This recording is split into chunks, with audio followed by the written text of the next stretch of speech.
আজি 21 জুন। বিশ্বৰ লগতে গহপুৰতো আজি উৎসাহ উদ্দীপনাৰে পালন কৰা হৈছে দ্বাদশতম আন্তঃৰাষ্ট্ৰীয় যোগ দিৱস।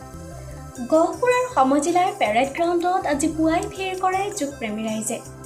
জিলা প্ৰশাসনৰ উদ্যোগত আয়োজিত আন্তঃৰাষ্ট্ৰীয় যোগ দিৱসৰ এই যোগাভ্যাস কাৰ্যসূচীত অংশগ্ৰহণ কৰে গহপুৰৰ বিধায়ক উৎপল বৰাই।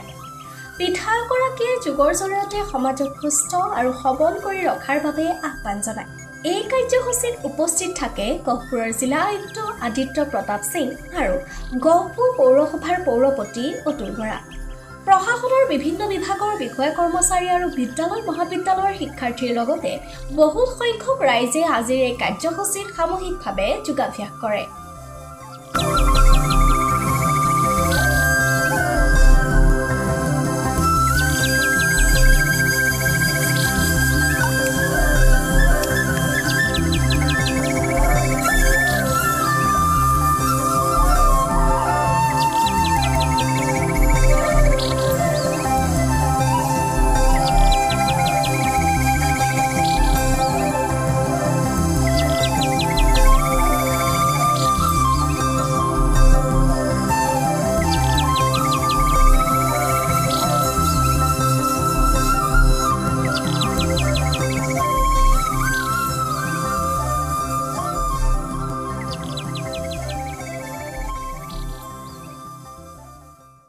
আজি দ্বাদশ আন্তঃৰাষ্ট্ৰীয় যি যোগ দিৱস আছিলে, এই যোগ দিৱসত আমাৰ গহপুৰ সমজিলাৰ অধীনত গহপুৰ নগৰ আৰু স্থানীয় ৰাইজে আমি একেলগে সমজিলা কাৰ্যালয়ৰ কাষৰ যি গৃহ আছিল তাত আমি সকলোৱে ইণ্টাৰনেশ্যনেল যোগ দিৱস পালন কৰি প্ৰায় শিক্ষকৰ দ্বাৰা আৰু আমিও নিজে যোগ কৰাৰ কাৰণে প্ৰয়াস কৰিছিলোঁ।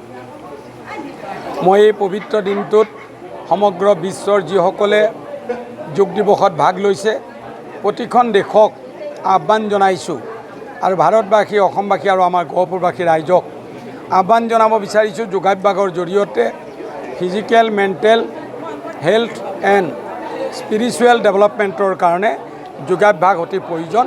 গতিকে সকলোৱে যোগাভ্যাসত যাতে ভাগ লয়।